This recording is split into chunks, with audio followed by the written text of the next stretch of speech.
दोस्तों नमस्कार, मैं हूं बसंत कुमार। स्वागत है आपका आम बात में। जैसा कि आप जानते हैं कि वर्तमान समय में श्रीलंका की स्थिति बद से बदतर हो चुकी है। आज वहां पे न ही कोई प्रधानमंत्री है और न ही राष्ट्रपति। जनता आक्रोशित होकर प्रधानमंत्री और राष्ट्रपति के आवास में घुस चुकी है और वहां पे जनता का कब्जा है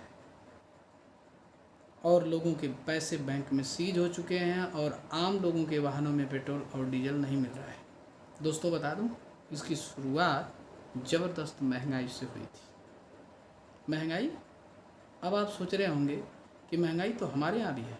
पेट्रोल और डीजल के दाम चरम सीमा पार कर चुके हैं, सब्जियों के दाम आसमान छू रहे हैं, खाने के तेलों के दाम बढ़ चुके हैं। लेकिन आप जब थक हार के अपने काम से शाम को घर आते होंगे और न्यूज़ चैनल्स खोलते होंगे, प्राइम टाइम शो देखते होंगे, तो वहाँ पे आपकी समस्याओं से जुड़ी हुई कोई बातचीत नहीं होती। वहाँ पे चर्चा होती है हिंदू और मुसलमान की, यानी किस मुस्लिम ने किस हिंदू का सर काट दिया, किसने मर्डर कर दिया, किस मुसलमान ने कैसा बयान दिया।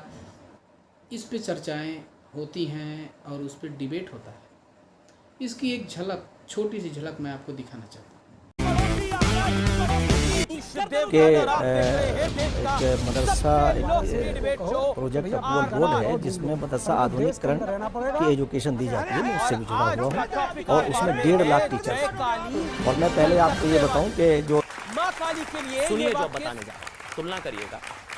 एक का नाम कन्हैया लाल, स्वागत है आपका देश की नुपुर शर्मा का समर्थन। में न्यूज 18 इंडिया पर एक का नाम कन्हैया लाल, आरोप नुपुर शर्मा का समर्थन।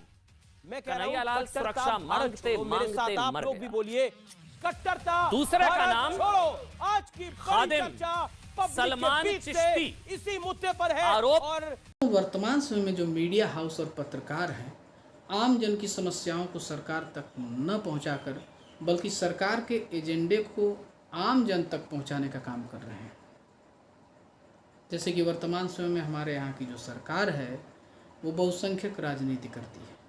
ऐसा कोई गलत नहीं है, क्योंकि लगभग हर देश में बहुसंख्यक राजनीति करने वाले संगठन या पार्टियां होती हैं।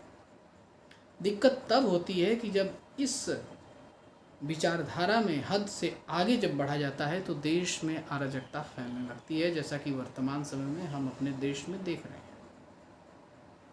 दोस्तों, हमारे यहाँ जो बहुसंख्यक हैं वो हैं हिंदू, और हिंदुओं को गोलबंद करने के लिए या किसी भी संगठन या जात या धर्म के लोगों को गोलबंद करने के लिए किसी का भय दिखाना होता है।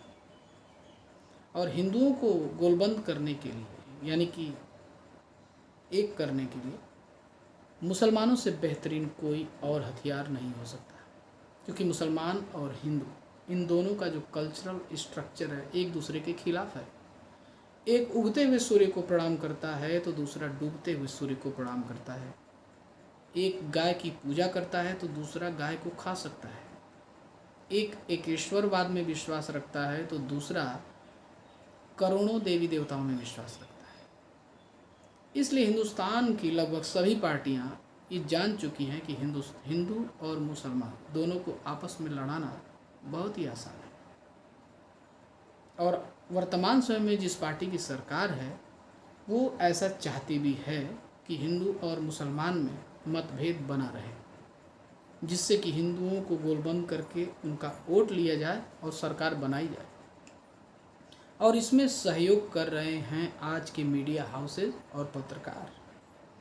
इससे सरकार को दो फायदा हो रहा है।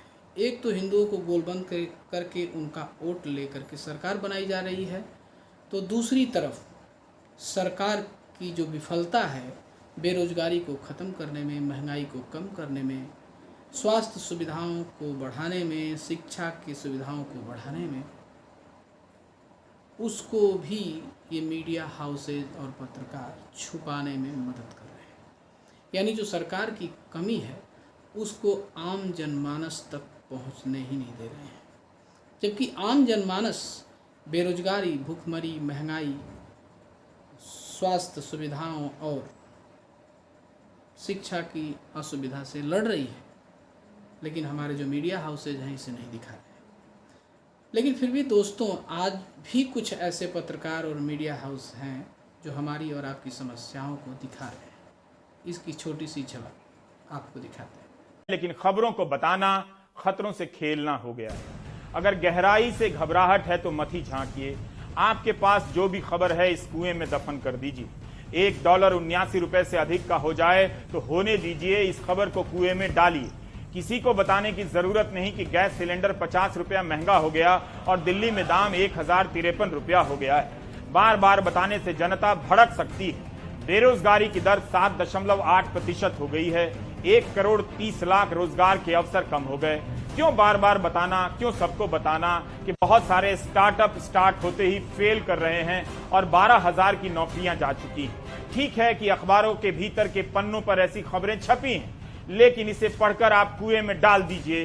कुछ साल बाद इस खबर को उठाकर पढ़िएगा जो आज के टेलीग्राफ में छपी है, जो कल के इंडियन एक्सप्रेस में।